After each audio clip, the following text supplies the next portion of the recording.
បងអើយបងមកទាំងហើ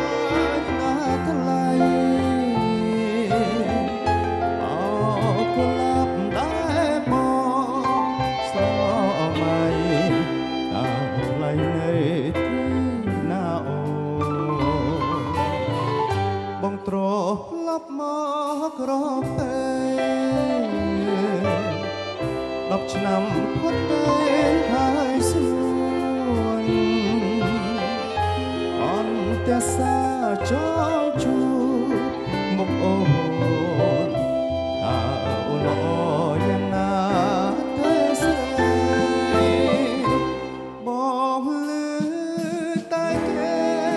ប្រាប់ថាស្រជីវាអូនល្អ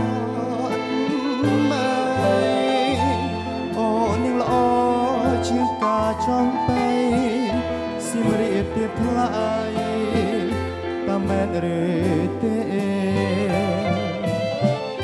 បើសិនរៀមមានវាសនាបានជួបបុព្វាចាសនាបងនឹងខំស្រោចទឹកក្នុងផែឲ្យម្ចាស់ស្នេហ៍ស្គាល់តែ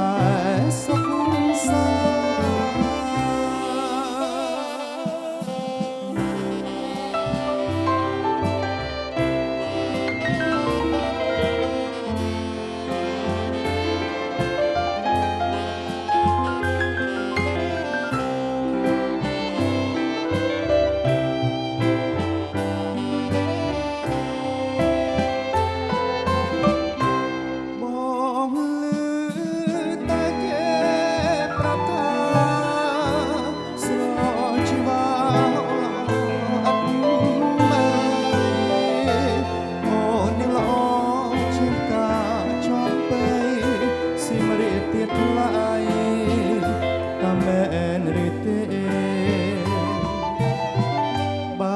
សិនរៀមមានវាសនាបានជួប